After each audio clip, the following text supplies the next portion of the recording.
ओ करसन केवो के तूने राम रे केवो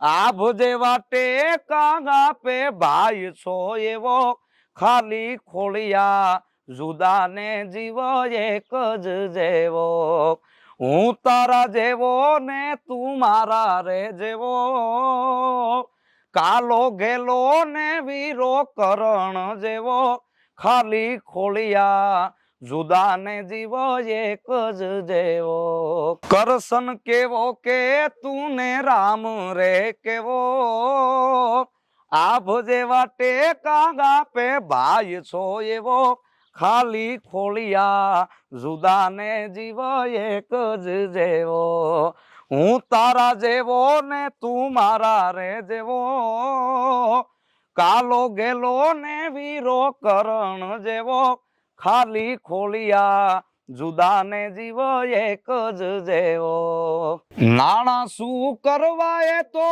બધી મોહ માયા મિલકત थी मोगा में भाई बंध कमाया पछी दीप युवराज के तू दिल नो दरियो भाई बंध मांग्यो ने तू भाई रे मळियो खाली खोलिया जुदा ने जीव एक ज जेवो ए खाली खोलिया जुदा ने जीव एक ज जेवो।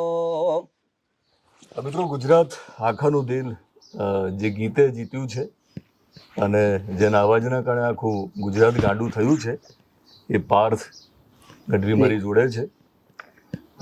પાર્થ અને જ્યારે યુદ્ધ કરવાનું હતું ત્યારે કૃષ્ણનો સારથી બનેલો અને પાર્થને આજે જ્યારે આ ફિલ્મમાં બહુ સરસ પોતે આગળ ઓલરેડી વધી જ રહ્યા છે, પણ મને લાગે છે કે હું જે રીતે ખૂબ જાણીતા ગાયકોના ઇન્ટરવ્યૂ કરતો હોઉં છું એ લોકો સફળ થઈ ચૂક્યા છે જી, તો મને લાગે છે કે મારા એક કાર્યક્રમમાં આપણી યુટ્યુબ ચેનલમાં પાર્થને પણ આપણે ઇન્વિટેશન દેવું પડે, એટલે અમે ઇન્ટરવ્યૂ માટે મળ્યા છીએ. અને જેને ગાયો ઉપર પ્રેમ છે, જે ગાય અને ગૌ ભક્ત અને ખાસ તો જે કલાકારોનો મિત્ર છે, એ વિજયભાઈ વાંકની ગૌશાળામાં અમે શૂટ કરીએ છીએ. આખું તમે જે કંઈ આ લોકેશન જોયું તો એના માટે અમે એમને થેન્ક યુ કહીએ છીએ. અને વિજય વાંક અહીંયા તો ઘણા બધા ગીતોનું શૂટ પણ થયું છે જી, એટલે ભવિષ્યમાં પાર્થનું એકાદ ગીતનું શૂટ અહીંયા પણ થશે. ખોડિયા જુદા છે પણ જીવ એક છે. જે બીજું ખોડિયું છે ને એ કદાચ ક્યાંક બીજે છે. અમે રાજકોટમાં મળી ગયા છીએ. એ ભાઈને યાદ કરો. હા, અમારે કુલદીપભાઈ જે મારી હારે છે, મારા મોટા ભાઈ છે, એ કુલદીપભાઈ છે, બહુ સારું એવા કલાકાર છે, ગુજરાતના ખ્યાતનામ કલાકાર કહેવાય કુલદીપદાન ગઢવી. એ અત્યારે આગા છે, ખોડિયા જુદા છે પણ જીવ તો અમારો એક જ છે.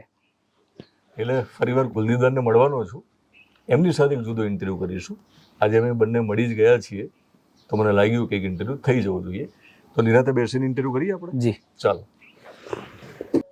ઓ બાકી તો બધું રે ખોટું, એક તારો માર્ગ હાચો, બાકી તો બધું રે ખોટું, એક તારો માર્ગ હાચો, માયા કેરી ચાદર ઓઢી પામે રે કશું નહીં જીવતું, માયા કેરી ચાદર ઓઢી પામે રે કશું નહીં જીવતું. હો જાલીને મનોરથ જીવતું, માલી રે માયાને જીવતું, જાલીને મનોરથ જીવતું, માલી રે માયાને જીવતું, અધીરો ને વ્યાકુળ થઈને પામે રે કશું નહીં જીવતું, ઓ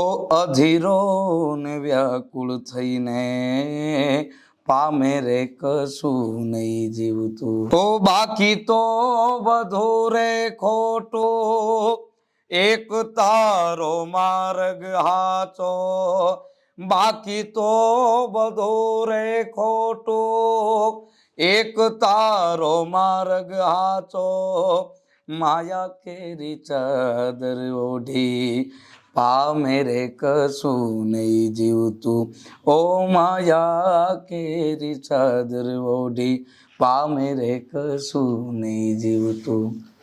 બધું ગુજરાતી ફિલ્મ લાલો એક ઐતિહાસિક ફિલ્મ છે. સફળતાના ઘણા બધા માપદંડ હોય છે. એમાં તમે જુઓ કે એકદમ બધા નવા કલાકારો, અંકિત સખિયા ડિરેક્ટર, જેમની પહેલી ફિલ્મ, જે રીતે રેકોર્ડ તોડ્યા છે બોક્સ ઓફિસ ઉપર એ રીતે તો ખરી, પણ લાલો ફિલ્મથી મને પાર્થ એવું લાગે છે કે લાલો ફિલ્મે એક આખા માનવ સૃષ્ટિ ઉપર એક બીજો ઉપકાર કર્યો છે આ ફિલ્મ કરે, એટલા માટે કે લાલો ફિલ્મે સાબિત કર્યું કે જીવનમાં જો એમાં કોઈ સ્ટાર નથી જાણી, આમ છતાં ફિલ્મ ચાલી, તો લાલો ફિલ્મથી એવું સાબિત થયું કે જો કૃષ્ણ સદા સહાય તે, ને તમે જો વળગી રહો કે કૃષ્ણ તમને હંમેશા સહાય કરે છે, તમારે માત્ર પાર્થ બનીને એ જે માર્ગમાં તમારો રથ લઈને આગળ વધે ત્યાં તમારે જવાનું છે. તમારે વ્યાકુળ થવાનું નથી, જેમાં શબ્દ કીર્તિભાઈના કંઠે જે રીતે ગીત ગવાયું છે, અને કૃષ્ણની ઈચ્છા હતી એટલે જ કીર્તિભાઈ ગાયું હશે ને. આ ગીત માનો કે કીર્તિભાઈની જગ્યાએ કદાચ કોઈ બીજાએ ગાયું હોય, બધા મોટા જ કલાકારો છે, પણ આટલું વધારે સારું આપણને સાંભળવું ન ગમત. તો કૃષ્ણ જ આ બધું ગોઠવતો હોય, એ ડિરેક્ટર છે આપણો, એ આપણો સારથી છે. તો એક નવો શો હું ચાલુ કરું છું, જેમાં પહેલા જ એપિસોડમાં હું તમને ફીચર કરું છું. તમે ઓલરેડી આખા ગુજરાતમાં જાણીતા છો, લાલો ફિલ્મ આવી પહેલાના જાણીતા છો, કારણ કે તમારું ગીત આવ્યું, લોકોને ગમ્યું, એ તો વાતો કરવાની જ છે. કૃષ્ણ સદા સહાયથી આ નામનો એક શો ચાલુ કરું છું. સિઝન 1 ના પહેલા એપિસોડમાં હું તમને મળી રહ્યો છું. તમારું નામ પાર્થ છે પાછું, એટલે વધારે કૃષ્ણને તમે સમજી શકશો. તો પહેલો જ સવાલ મારો કે તમે અત્યારે લોકો તમને ઓળખે છે તમારા ગીતના કારણે, પણ તમે વ્યાકુળ થયેલા તમારી કરિયરના શરૂઆતના દિવસોમાં? જો કે પહેલેથી હું 11 વર્ષનો હતો ત્યારનું આ બધું જ્ઞાન હતું કે પ્રોગ્રામમાં આવી રીતના ગવાય, આવી રીતના જવાય. પણ સૌપ્રથમ તો કહેવાનું એવું કે મને કોઈ એવું જ્ઞાન નથી કે આ પ્રોગ્રામના દિવસોમાં કઈ તમારી પર્સનાલિટી, કેવી રીતના જવાનું, કે સૌપ્રથમ તો પહેલાં આ જે પ્રોગ્રામનું મને જ્ઞાન એવું કાંઈ નહોતું. મેં કોઈ ક્લાસીસ કર્યા નથી, જે કોઈ છે એ માની દયાથી અંદરથી બધું આવ્યું છે. એટલે સૌપ્રથમ તો એવું થાય કે આ પ્રોગ્રામ છે ને, વચમાં મને એવું થતું હતું કે આપણે પ્રોગ્રામ નથી કરવા, કારણ કે બધેથી એવું થાય કે આપણો વારો ન આવે, આપણાને કોઈ ગાવા ના દે, તો પછી ઘરેથી બધા એમ કહેતા હોય કે કેમ તારો વારો કેમ નથી આવતો. એટલે ઘણી બધી અંદરથી એવું થાય કે મારે ગાવાનું છોડી દેવું છે.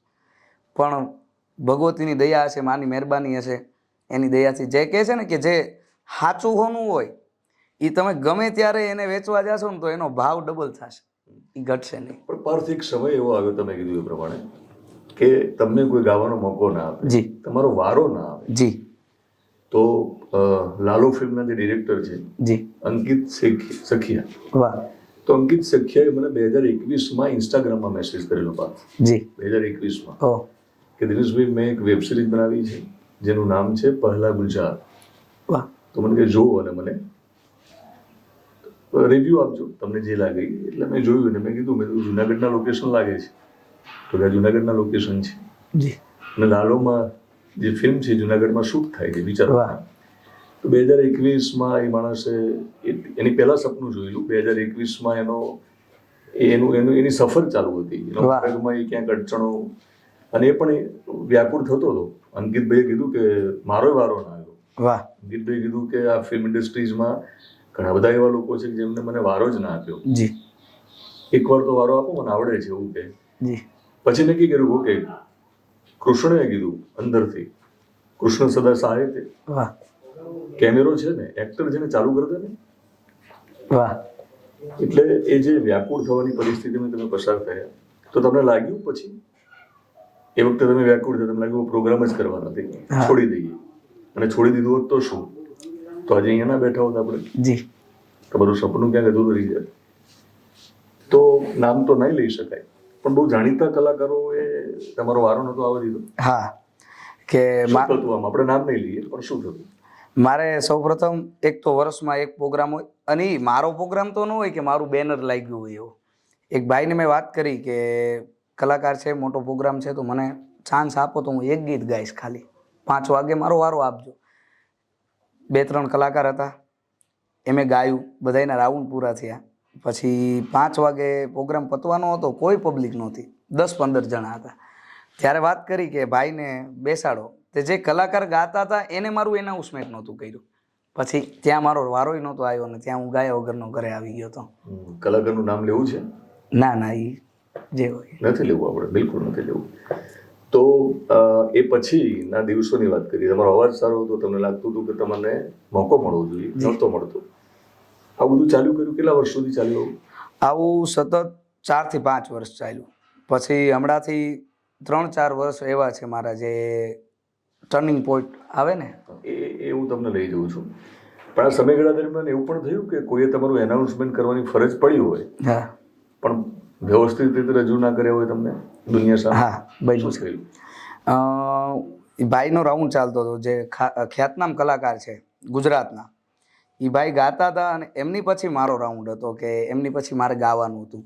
ત્યારે એમે મારું નામ એનાઉન્સમેન્ટ નહોતું કર્યું. એટલે પબ્લિકના તો મનમાં એવું થાય ને કે જે નવો કલાકાર છે તો આ જે વડીલ કલાકાર છે એ એનું નામ ન લેતા હોય તો એ શું ગાતા હશે. એટલે પબ્લિકે મને સાંભળવા રાજી નહોતી. ત્યારે એ વડીલ સાથે પછી હવે ગાવાનો સ્ટેજ ઉપર મોકો લોકો આપે છે. પછી એ વડીલ સાથે પબ્લિક તો મોકો આપે છે, પણ એ વડીલ જ મને ફોન કરે છે કે મારો પ્રોગ્રામ છે, પહેલા તું આગેવાન થાજે એમાં એમ. ક્યાં વાત? હા, ઓકે.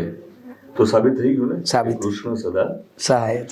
Okay okay. તો એ ટર્નિંગ પોઈન્ટ કે જ્યાં કૃષ્ણ પોતે ન આવે, જી, માં મોગલ પોતે ન આવે, માં સોનલ પોતે ન આવે, માં ખોડિયાર પોતે ન આવે, પણ જેમ ચકલી આવે, જય હો. તો કોણ કોણ આવ્યું? જે કૃષ્ણ જ હોય પણ માણસ જ હોય, માણસ પણ કૃષ્ણએ મોકલ્યા હોય જીવનમાં. તો જે ટર્નિંગ પોઈન્ટ પહેલો જે તમને છે, તમે વ્યાકુળ થયા પાર્થની જેમ, જી, અર્જુનની જેમ, નથી લડવું? તમને લાગ્યું ને કે નથી લડવું? કૃષ્ણએ કીધું કે લડવું પડે. હા. શું કામ લડવાનું છે? અને તમે વડીલો કીધા એ બધા પછી ઘરના જ હશે? ઘરના કે છે ને, અમારે શક્તિદાનની રચના છે, વિદ્વાન કવિ છે કે જ્યાં જ્યાં જોવો ત્યાં જગતમાં ત્યાં તો આપણા જ આડા ફરે. એવું લાઈન લખી છે શક્તિદાને, મને બહુ ગમે છે. પછી એની લાઈન એક છે એ મને આજ સંભળાવવાનું મન થાય છે. સંભળાવો. બિલકુલ. એ જીવવું ઘણું છે જોરદાર, ત્યાં તો ઝેર જીવતર ને કરે. એ કાકા કુટુંબ ને હોગા કેવા, માંડ જામે ત્યાં નડે. લાગે જીવનનો લાભ લેવું, ત્યાં તો નુગરાય વાનડે. જ્યાં જ્યાં જોવો ત્યાં જગતમાં ત્યાં તો આપડા ફરે. પણ આપણે કૃષ્ણની વાત કરીએ છીએ. કૃષ્ણ સદા સહાય છે. આ જે શો મેં એટલા માટે ચાલુ કર્યો છે કે જેમાં તમે હોય, સામાન્ય માણસ હોય કે કોઈ પણ ફિલ્ડનો માણસ હોય, એની સાથે બેસવાનું સારી, પૂછવાનું કે કૃષ્ણ ક્યારે ક્યારે આવ્યો. જેમ આપણને ખ્યાલ છે કે નરસિંહ મહેતા માટે 52 વખત આવ્યો કૃષ્ણ. તો આપણા જીવનમાં કેટલી વખત આવ્યો આપણે યાદ કરવું છે કૃષ્ણ ક્યારે ક્યારે આવ્યો. તો લોકો મોટિવેટ થશે, લોકોને હિલિંગ થશે અને લોકોમાં એક આત્મવિશ્વાસનો વધારો થશે. તો ગીતા તો છે નહીં, પણ ગીતાને યાદ કરીને એક વચન માગું તમારી પાસે. તમે કોઈ નહીં નડો ને? ના, કોઈ દી નહીં. કે જ્યારે જે મને સ્ટેજ ઉપર લઈ ગયા છે ત્યારે હું કયા પરિસ્થિતિમાંથી આવું છું, હું ક્યારે ગાવાનું મેં સ્ટાર્ટ કર્યું અને મને કોઈ વારો નહોતો આપતું. અત્યારના જે નવા કલાકાર છે, હજી હું તો ઉગતો સિતારો છું, મારે હજી બધું જોવાનું. તો એમના મનમાં એવું હશે કે કોક મને વારો આપે. તો તમે વારો આપશો એમને? આપવાનો, મારી પહેલા એને બેહાડીશ. તો મારો શો આમ તો ગાયકોની ગોતથી તમે વાકેફ છો? જી. તો મારો ગાયકોની ગોત નામનો જે શો છે મિત્રો, કે જેમાં હું અનનોન સિંગરને શોધું છું. આ તો નોન છે, હવે ગુજરાતમાં જાણીતા છે ને પછી એમને મળ્યો છું. એક બહુ લાંબી સફર છે એમની, એટલે જાણીતા છે ને એ વિશ્વ વિખ્યાત થાય ત્યાં સુધી એમની સફરને સાથે મળીને આપણે આગળ વધવાના છીએ. પણ ગાયકોની ગોતમાં જે પાર્થ એકદમ સરસ અવાજ છે લોકોનો, નવા છે, એમને કોઈ વારો મળતો નથી.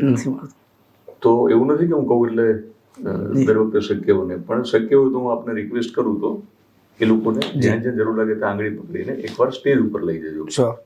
તમને કહું છું કે આંગળી પકડીને લઈ જાય એટલે પાછા તમારે યાદ રાખવાનું છે. કારણ કે શું, બાપ આપણને ખભે બેસે ને એટલે આપણને એમ લાગે કે બાપથી આપણે મોટા છીએ, પણ તો ખભે ઉપર બેઠા હોઈએ છીએ. એટલે તમારે પણ હંમેશા જમીન ઉપર જોડાયેલું રહેવું. કીર્તિદાન ગઢવીનું મોટું ઉદાહરણ છે. કીર્તિદાન ગઢવીમાંથી તમે શું શીખ્યા? ચલો, સુર સંગીત તો તમે શીખ્યા હશો, બીજું શું શીખ્યા? જરા આ મુદ્દે આપણે ચર્ચા કરીએ. જે કે અમારું ચારણનું કોહિનૂર કહેવાય, અમારો હીરો કહેવાય, અમારો વડીલ કહેવાય કીર્તિદાનભાઈ. અને મને કીર્તિદાનભાઈમાં એ ગુણ બહુ જોવા મળ્યા કે જે કોઈ કલાકાર ગાતો હોય, સ્ટેજ ઉપર ગાતો હોય અને કીર્તિભાઈ પાછળ બેઠા હોય તો એની ફેસ ઉપર જે સ્માઇલ હોય છે ને એ ક્યારેય ઓછી નથી થતી. હા, અને એનું હૃદયમાં એવું જ એક હોય છે, કીર્તિભાઈને એક જ એમનો નિયમ હોય છે કે જે કોઈ નાનો કલાકાર ગાય તો એને એ છે ને આગળ વધારવા લઈ જાય છે અને એને શાબાશી આપે છે. એને એમ નથી કહેતા કે તારી આ ભૂલ હશે, ભૂલ કહેશે પણ બધાય વચ્ચે નહીં કે તારે આ થોડોક ચેન્જીસ કરવો પડશે, પણ એની જે સ્માઇલ છે, એનો જે સ્વભાવ છે, કીર્તિભાઈ જેવું થવાય નહીં. જમીન નહીં, કીર્તિદાન જેવું થવું છે આપણે, કીર્તિદાન ન બની શકાય, ન બની શકાય, બરાબર ને? પણ કીર્તિભાઈ જેવું જો થવું હોય તો કીર્તિભાઈ જેવું થવું પડે ને. હા, જમીન સાથે જોડેલા 100%, 100%, તો એ હવામાં ઉડી શકે છે, 100%. તો જ આટલા બધા વિદેશના એમને કાર્યક્રમો કરવા પડે છે, જવું પડે છે. કીર્તિદાનભાઈને રૂબરૂ મળવાનું થયું છે? ક્યારે મળ્યા છો, કેવી રીતે મળ્યા છો? મારે સૌ પ્રથમ હમણાં વર્ષ પહેલા એક પ્રોગ્રામ હતો કોસંબા મેલડીધામ, ત્યારે કીર્તિભાઈનું અને મારો પ્રોગ્રામ હતો, ત્યારે અમે મળ્યા છીએ, પણ એવો અનુભવ હજી નથી કે અમે ભેગા બેઠા હોય ને વાત કરી હોય. સ્ટેજ ઉપર મળ્યા ત્યારે આમ સ્માઈલ આપી? હા, બરાબર. સ્ટેજ ઉપર મળ્યા ત્યારે એમનો હાવભાવ બહુ સારો હતો, અને એ તો મારામાં નહીં, મારીથી કોઈ બીજું ગાતું હશે તો એમના ફેસ ઉપર તો એવું જ હશે કે ફરક પડે છે સમજવું છે. જ્યારે એક આવડો મોટો કલાકાર સ્ટેજ ઉપર આવીને તમને એકદમ સહજ બનાવી દે. જી. આપણા જે કચ્છના પૂનમબેન ગઢવી છે, જી, એ આપણે નથુમામાં સોમનાથના જે બધા કલાકારોના મિત્ર છે, જી, એમના લગ્ન પ્રસંગમાં કીર્તિભાઈ પણ આવેલા. અને કીર્તિભાઈ જ્યારે આવે સ્ટેજ ઉપર એની પહેલા પૂનમબેન સ્ટેજ સંભાળતા હતા. જી. કીર્તિભાઈ આવે એટલે પૂનમબેન અને જે બીજા જે સિંગર હતા, આઈ થિંક શંકર આહિર હતા, એ બંને ધીમે કરીને જગ્યા કરી કીર્તિભાઈ માટે. અને પછી ધીમે ધીમે એમને લાગ્યું કે કીર્તિભાઈએ સંભાળી લીધું સ્ટેજ. પછી ધીમે ધીમે તો એ લોકોએ એક એમની માન મર્યાદાને ધ્યાનમાં રાખીને સ્ટેજમાંથી નીચે ઉતરવાનું નક્કી કર્યું. જી. તો કીર્તિભાઈએ બેનને ઈશારો કરીને બોલાવ્યો, ક્યાં જવું છે? અને પછી ડીઓલ બંને ગાયું. તો આ પ્રકારની મુવમેન્ટ આવડો મોટો કલાકાર એ બધી જ પરિસ્થિતિમાં બહુ ધ્યાન રાખીને આવી નાની નાની મુવમેન્ટ કેમ કરે? એટલે મને એવું લાગે છે કે તમને વધારે હિંમત મળે એટલા માટે કરે નવા કલાકારોને. વધારે હિંમત કે કીર્તિભાઈ સામું આપણે, મારો ને કીર્તિભાઈનો પ્રોગ્રામ છે અને કીર્તિભાઈ પછી હું ગાઉં છું, તો હું ગાતો હોય ને તો થોડીક મને મનમાં આમ બીક હોય કે કીર્તિભાઈ છે અને મારથી કંઈક બીજું ગવાઈ જશે, તો હું એમની સામું જોઉં ને તો એમનો જે હોંકારો હોય ને, એટલે આપણાને એમ જ થાય કે આનાથી સારું હું ગાઉં છું, અને આપણાને વધારે કોન્ફિડન્સ થાય કે હું બહુ સારું ગાઉં છું એમ. પછી ભૂલ હોય તો એ આપણને ખબર ન હોય, પણ કીર્તિભાઈ સ્માઇલ કરે ને એટલે આપણને એવું જ હોય કે ના હું બહુ સારું ગાઉં છું એમ. પહેલી વાર કીર્તિભાઈ સાથે સ્ટેજ શેર કર્યું અને એમની હાજરીમાં ગાવાનું જ્યારે થયું તો શું ગાયું હતું? સૌપ્રથમ તો કીર્તિભાઈ સામે સ્ટેજ હતું ત્યારે મને મજા આવી નહોતી, મને શરદીને એવું બધું થઈ ગયું હતું, એટલે મારે તો નોર્મલ ગાવાનું હતું. પણ કીર્તિભાઈ સામે બેઠા હતા અને મારે એમને એ સંભળાવવું હતું કે આપણી જે ચારણોની શરત છે, જે હોળા માતાજીના ગાતા હોય, અને મેં પહેલો ભાવ સંભળાયો હતો કીર્તિભાઈને. એ વખતે તમારો વારો ના આવે એ સમય હતો કે થોડો? ના ના, સારો હતો, સારો હતો, વારો આવવા માંડ્યો. ઓકે, સાંભળીએ. જે પહેલી જ રચના મારી સૌપ્રથમ કીર્તિભાઈએ સાંભળી હતી, એની બે લાઈન. દોડતી આવે રે એ મોગલ મારી, ઉતાવળી જાવે રે,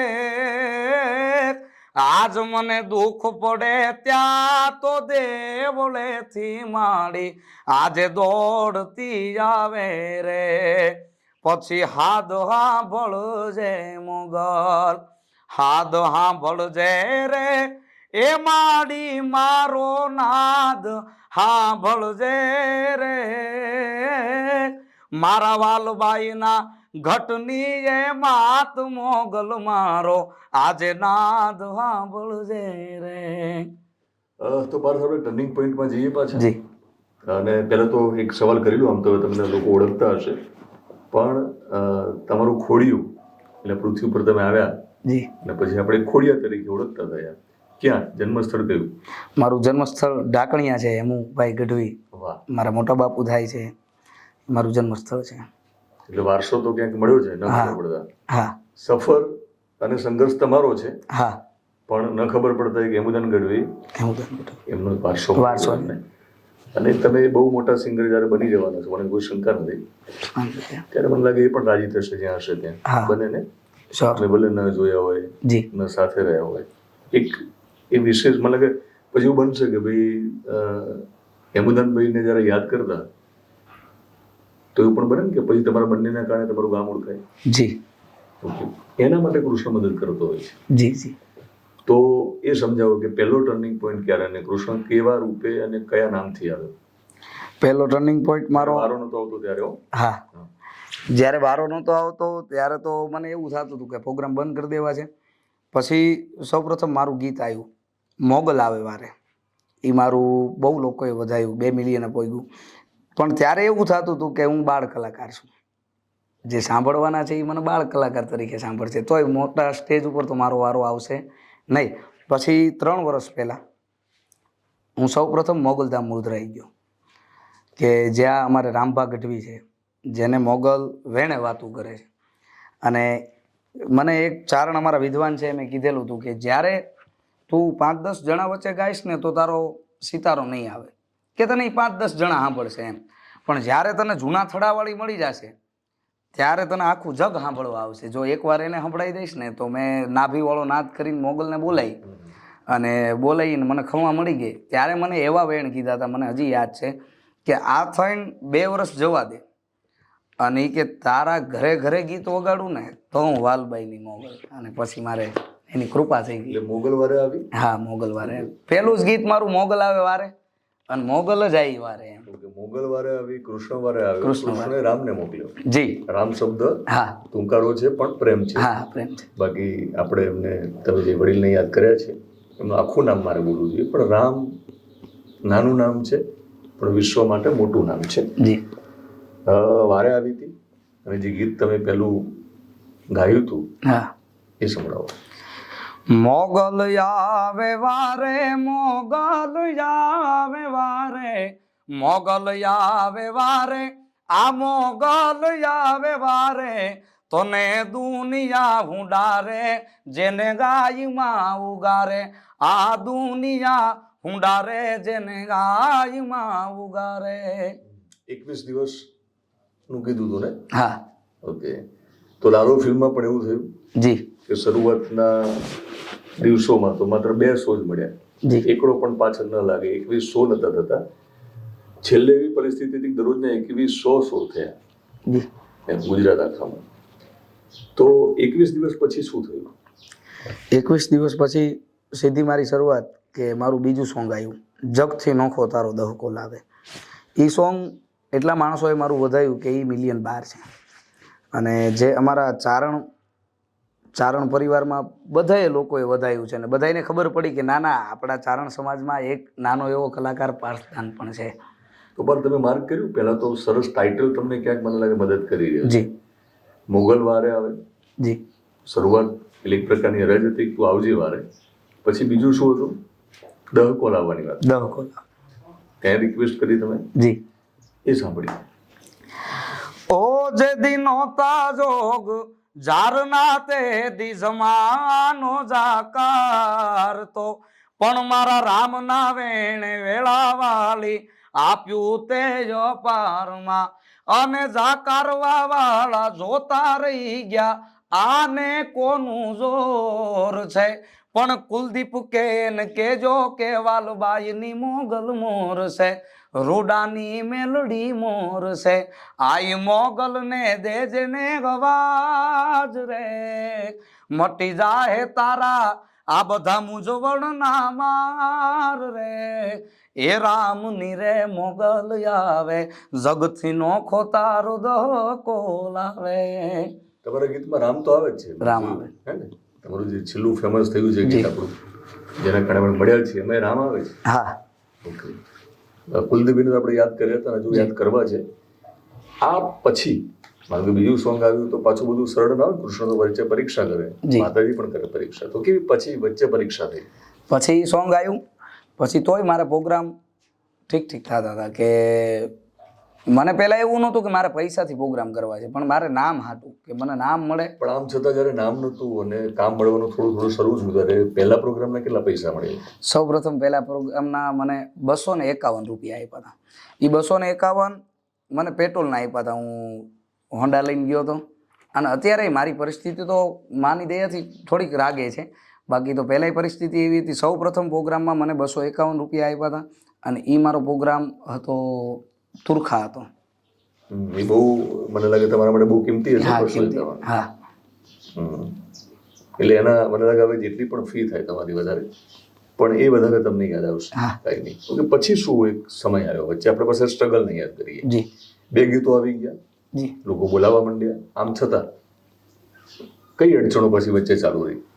2 ગીતો આવ્યો, બધાય બોલાવવા માંડ્યા, પણ મને હજી એવું થતું હતું કે હજી કંઈક ઘટે છે, કે આમ નામ તો મહિનાના જો 2-3 પ્રોગ્રામ હશે તો મારું ભેગું નહીં થાય. પછી ટર્નિંગ પોઈન્ટ એવો આવ્યો કે સૌથી પહેલો મારો ભાગ ભાઈબંધનો આવ્યો, દિલથી કરું છું એક એવો દાવો. એ ભાઈબંધના ગીતે મને એવી પ્રેરણા આપી છે, બધા લોકોએ બહુ વધાયું. એ પછી મારે ધીમે ધીમે સ્ટાર્ટ થઈ ગયું કે પ્રોગ્રામ વધવા માંડ્યા, બધું આવવા માંડ્યું કે ભાઈબંધનું ગીત હોય તો પાર્થે સારું ગાયું હશે. એ નામના મળી ગઈ હતી મને કે ગમે એ ભાઈબંધીનું ગીત આવશે, જો પાર્થે ગાયું હશે તો એ કાંઈક સારું હશે એમ. અને એ ત્યારબાદ મારું ધીમે ધીમે ચાલુ થયું. અને પછી આ ખોડિયા જુદા ને જીવ એક જેવો એ ગીત મેં માર્કેટમાં લોન્ચ કરવાનો વિચાર, અને ત્યારે તો મારો એવો વિચાર નહોતો કે હું આ ગીત મૂકીશ ને મને આવી નામના મળશે, પણ મને બોલ યાદ હતા કે તારા ઘરે ઘરે ગીત વાગશે. એટલો વિશ્વાસ હતો કે વિશ્વાસે તમારું વાલી જાય છે. અત્યારે જે કોઈ હાલે છે એ વિશ્વાસ એ જ હાલે છે. અને વિશ્વાસ રાખવો એટલા માટે જરૂરી છે કે એ જ આપણો રથ લઈને હાલે જ, આપણે ક્યાં ચિંતા કરવાની જરૂર છે. તો હવે આ બહુ ઇન્ટરેસ્ટિંગ એની કહાની પણ હશે. જેમ લાલો ફિલ્મની પોતાની એક કહાની છે, ફિલ્મ કઈ રીતે બની. તો આજે તમારું ગીત છે ખોડિયાવાળું, બરાબર ને, જે અત્યારે દરેક ફળિયામાં બેસીને લોકો મોબાઈલમાં સાંભળે છે, એની મેકિંગની શું કહાની છે, કેવી રીતે આખું ગીત બને, અને ગીતકારને ખાસ યાદ કરજો. સૌપ્રથમ તો આ દિલથી કરું છું એક એવો દાવો મારું ગીત બધાએ બહુ વધાયું, એટલે મને મનમાં વિચાર આવ્યો કે આ સોંગ એનો પાર્ટ 2 આપણે કરીએ. પણ એ પાર્ટ 2 કરવામાં અમારે વાર લાગી, તો પછી મારા ભાઈ છે જે ગીતકાર છે, ઓ દિલથી કરું છું એક એવો રે દાવો, કેવડો કેવો રે તું ને કેવડો કેવો, ભાઈ બંધ મળે નામુને તારી રે જેવો, એ વાલા ભાઈ બંધ મળે નામુને તારી રે જેવો, અમાણી અંધારી કોટડી નો એક તું દીવો, અંધારી કોટડી નો એક તું દીવો, ભાઈ બંધ મળે નામુને તારી રે જેવો. અને આ ગીત મારા મામા છે ભરત મામા ધાંધલ, કે જેને મને સૌ પ્રથમ સ્ટુડિયો દેખાડવાવાળા, મને સ્ટુડિયોમાં લઈ જવાવાળા કે કેવી રીતના ગવાય, સ્ટુડિયો શું કહેવાય, મને સૌ પ્રથમ સ્ટેજ ઉપર સ્ટુડિયો લાઈનમાં એ લઈ ગયા હતા. રામ ભરત, રામ ભરત આવે છે. જી. રામનો ભાઈ. રામનો ભાઈ. ઓકે, તો એ કૃષ્ણ, બરાબર ને, ત્યાં પણ કૃષ્ણ સહાય કરવા માટે આવી ગયા તમે. જી. પછી આ આખી મેકિંગની પ્રક્રિયા કેવી રીતે શરૂ થઈ?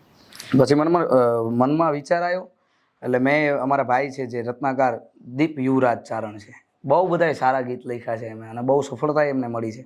એટલે ભાઈને મેં વાત કરી કે મારે એક ભાઈબંધીનું સોંગ બનાવવું છે અને કમ્પોઝ હું કરું છું તમને, કે જે સૌ પ્રથમ મારું જે પહેલાં ગીત આવ્યું છે એને લોકોએ આવું વધાયું છે, તો કે એમે મને વાત કરી કે ભાઈ તમારું એક ગીત હાલી ગયું છે એ ઢાળ ઉપર, તો એ કમ્પોઝમાં આવે નહીં હાલે એમ, તમે કંઈક નવું લાવો. મેં કીધું આ ઢાળમાં હાલશે, પણ તમે શબ્દ નવા આપો એટલે એ નવું જ હાલશે. મેં કીધું. પછી અમારી ચર્ચા થઈ, વાર્તાલાપ થયો, અને એમે મને 5 થી 10 દિવસમાં ગીત દોડવા માટે ઢાળ જડ્યો હતો. હા, 5-10 દિવસમાં મને લિરિક્સ લખીને આપ્યા. અને પછી મારા ભાઈ છે કુલદીપભાઈ ગઢવી, જેમનું બહુ સારું નામ છે, એમને મેં વાત કરી કે આપણે ડ્યુઓમાં આ ફેર 2 ભાઈઓ ગીત બનાવીએ એમ. પછી અમે નક્કી કર્યું, ને સ્ટુડિયો આપણે રાજકોટ ગૌરંગ પાલા છે, એમાં અમે રેકોર્ડ કર્યું ગીત. અને અમે રેકોર્ડ કરીને જ્યારે નીકળ્યા ને ત્યારે જ અમને મનમાં એવડો વિશ્વાસ હતો કે આ ગીત અમે રફ સાંભળીએ છીએ ને, આ ગીત અમારું બહુ ચાલશે. કુલદીપભાઈ તમારો ભાઈ જેવો ભાઈ બને. હા. કેવી રીતે, એમની કહાની શું તમારા બંનેની, ક્યારે મળ્યા, કેવી રીતે મળ્યા? સૌ પ્રથમ તો કુલદીપભાઈ મારે માસીનો દીકરો થાય છે, અમે સૌ નાનપણથી હારે જ હતા. કુલદીપભાઈ મને ઘણું બધું શીખવાડતા, મને ઘણું બધું કહેતા કે પાર્થ આ લાઈનમાં આ રીતનું હોય, અને એ તો પહેલેથી વડીલ છે આ લાઈનમાં, એમને અનુભવ જાજો છે. પછી અમારે વધારે અમે નજીક ત્યારે આવ્યા કે આ ખોડિયા જુદા અમે સોંગ કરવા ગયા, અમે નજીક જ હતા, પણ જ્યારે ખોડિયા જુદા કરવા ગયા ને એ પછી અમે બહુ નજીક આવ્યા છીએ. એટલે લોકો બંનેને યાદ રાખવા માટે એવું વિચારે તમે કીધું ને તમારાથી મોટા છે, જી એટલે કે જેના મોટા વાળ છે ને એ કુલદીપદાન જી ગીતમાં, અને જેના નાના વાળ છે એ પાર્થદાન. પછી તમારાથી મોટા છે. જી અને એ પછી મેકિંગનું કહો તમે, કારણ કે ઘણીવાર શું થાય કે સફળતા જે મળે કોઈ ગીતમાં કોઈ ફિલ્મમાં તો એવું હોતું નથી કે બહુ ખર્ચો કર્યો હોય તો જ મળે. એમને રમતા રમતા શૂટિંગ કરી લઈએ તો પણ થઈ જાય. તો કૃષ્ણ યાદ દેવડાવે હું છું, ચિંતા ના કર, તારું કામ કર્મ કરવાનું છે. જી કેવી રીતે આ ફિલ્મ ગીત શૂટ કર્યું તમે? અમે ગીત શૂટ કર્યું. સૌપ્રથમ તો પહેલા આ ગીત મારી ચેનલમાં આવ્યું છે, પાર્થ ગઢવી ઓફિશિયલ. ત્યારે મારી પાસે પૈસા દેવાય ખર્ચો નહોતો, કારણ કે એટલો બધો ખર્ચો તો હું કરી શકું એમ હતો નહીં. એટલે જેમ ભમર જે છે શૂટવાળા, તો એમે મને કીધું કે પાર્થદાન કે આમાં તો ગીત બહુ સારું છે કે આપણે સ્ટોરિકલ કરીએ એમ. મેં કીધું ભાઈ સ્ટોરિકલમાં તો ખર્ચો વધી જાય એમ, એટલી તો મારી સગવડ નથી. એટલે પછી કાંઈ વાંધો નહીં દાન, તમે આવો ને. તો મેં કીધું કે તમે થોડું ઘણું તો સ્ટોરિકલ કરો. મેં કીધું ના, મારે લિપસિંગ જ લેવા છે. તો એ કે એક લોકેશન રાખીએ આપણે, જે કોઈ ખર્ચો થતો હશે કે થઈ જશે. મેં કીધું લોકેશન એ નથી રાખવું. મેં કીધું તમારું લોકેશન ક્યાંનું છે? તો કે તળાજા. તો અમે એ શૂટ બાવળિયામાં કર્યું છે. નગર જે હારા હારા ગીત બધા શૂટ થાય છે, હારા હારા વિલામાં થાય છે, એ ગીત ઉપડવામાં વાર લાગે છે. અને આ તો બાવળિયામાં કર્યું હતું, એ ગીત હાલી ગયું એમ. એટલે જરૂર નથી, જરૂર નથી. સવાલ એ છે તમારો ઈરાદો, તમારું કર્મ. જી કર્મ કરો એટલે કૃષ્ણએ નક્કી કર્યું છે પ્રમાણે તમને જી આપશે. અને અમે આ ગીત કરવા ગયા ને ત્યારે તમે કીધું ને કે જે કર્મ તમે કરો એવું ફળ મળે. અમે આ ગીત કરવા ગયા ત્યારે અમારે બે ભાઈઓને એવો વિચાર હતો કે કોઈ એવો નહીં કે હું તારાથી સારું ગાઈ લઉં, કે હું તારે સાઈડ કાપીને 2 લાઈન વધારે ગાઈશ. એવું નહીં, કે મારા મોટા ભાઈ છે જે ઈ ગાશે, જે મારા ભાગમાં આવશે એ ગાશું, અને બે દિલથી ગાશું. જે ભાવથી ગાશું એટલે પબ્લિક સ્વીકારશે. ટૂંકમાં બાવળ વાવશો તો નહીં મેળાવે. જી તો બાવળ નહીં વાયો હોય તો બાવળિયામાં શૂટ કરશો તો પણ જી કૃષ્ણ સહાય કરવા માટે આવશે. ઘણા બધા મિત્રોના નામ કદાચ ભૂલી ગયા હશે, મેં પૂછ્યું નથી એટલા માટે. એટલે તમે એવું ન માનતા કે અમને કેમ ના યાદ કર્યા. જી પણ અત્યાર સુધીની આખી અકલ્પનીય 7 મિલિયન થઈ ગયા અત્યાર સુધીમાં. જી 8 મિલિયન ક્રોસ. અત્યારે તો કોઈ જાણીતા સિંગરના પણ આટલા વ્યૂઝ યુટ્યુબમાં અત્યારે નથી આવતા. જી તો હવે લોકોને જાણવું હશે કે આનું પાર્ટ 2 આવશે કે નહીં. હા, પાર્ટ 2 કમિંગ સન જ છે. પણ હજી એવો વિચાર છે કે 2-4 મહિના પછી આવતું વર્ષ 2026 સ્ટાર્ટ થાય એના મંથ એન્ડમાં આપણે પાર્ટ 2 કરશું. ઓકે, થોડુંક સમજવું છે. જો દરેકના નામ યાદ નહીં આવે તો હું તમારા વતી સોરી કહું છું. પણ ઘણા મિત્રો કે મને કેમ યાદ ના કર્યું. જી જી પણ ઘણીવાર સ્કીપ થઈ જાય. હું જે અનુસંધાનમાં પૂછું છું, રામભાઈ, પછી વચ્ચે અલગ અલગ લોકો આવે, પછી કુલદીપભાઈ આવે છે. જી તો બીજું કોણ વચ્ચે વચ્ચે આવ્યું કે જે તમને લાગ્યું કે આ કૃષ્ણ આવે? સૌ પ્રથમ તો ભરતભાઈ દાદલ, કે જે મને સ્ટુડિયોમાં લઈ જવાવાળા ભરતભાઈ દાંધલ છે, મારા મામા છે. એમે મને સ્ટુડિયો બતાવ્યો કે આવી રીતનું રેકોર્ડ થાય, આવી રીતનું ગવાય. અને એમના ખર્ચે બધાએ મને આલ્બમ શૂટ કરી દીધા હતા. મારી પાસે તો પૈસા નહોતા લીધા, અને મને તો પૈસા ગાવાના આપતા હતા. નકર ત્યારે મારી એવી ઓકાત નહોતી કે હું ગાવાના પૈસા લઉં એમ. ત્યારે મારું એવું નામ નહોતું, તો એ મને ગાવાના પૈસા આપતા હતા અને મને સ્ટુડિયોમાં લઈ જતા હતા એમના ખર્ચો એમને. હા વાહ વાહ. એટલે કૃષ્ણ આવ્યો. હા, કૃષ્ણ. ઓકે. કોહિનૂર શોધે છે ભરતભાઈ, એવું થયું ને? જી. કારણ કે ઉદય દાદલનું અત્યારે કોહિનૂર બહુ જી ચાલે. હા, તમારી જેમ જ એ સરસ અત્યારે ગીતો. તમારે મળવાનું થાય છે ઉદયભાઈને? ઉદયભાઈને અમે, ઉદયભાઈ રહે છે બોટાદ અને હું રહું છું પાટણા. અમે ઘણી વાર ભેગા થયા, અને જ્યારે મારો નાનપણમાં પ્રોગ્રામ થતો હતો ત્યારે અમે ઉદયભાઈ હારે જ હતા. ભાઈબંધ છો? હા, ભાઈબંધ. અમારે તો ભાઈબંધ તો પછી, પણ પહેલા મામા ભાણિયાનો સંબંધ છે. બિલકુલ બિલકુલ. તો સાંભળીએ કોહિનૂર, સંભળાવો. હો મારા દિલનો છે ધબકારો, મારી આંખ્યું કેરું નૂર. મારા દિલનો છે ધબકારો, મારી આંખ્યું કેરું નૂર. અને હું 24 કેરેટ હોનું, મારો ભાઈબંધ કોહિનૂર. અને હું 24 કેરેટ હોનું, મારો ભાઈબંધ કોહિનૂર. કોઈનું હૃદય ધબક્યું છે તમારા માટે તમે હમણાં ફેમસ થયા પછી? જી. ઓકે. એ મને ખબર નથી તમારી પર્સનલ લાઈફ, એટલે હમણાં જ ધબક્યું છે કે ધબકેલું જ હતું? ના, હમણાં જ ધબક્યું છે. ગીત પછી? જી. શું વાત છે? એ કહાની કહો, નામની જરૂર નથી. શું થયું? સૌપ્રથમ તો આ જે ખોડિયા જુદા સોંગ મારું આવ્યું, પછી નવરાત્રિ મેં કરી.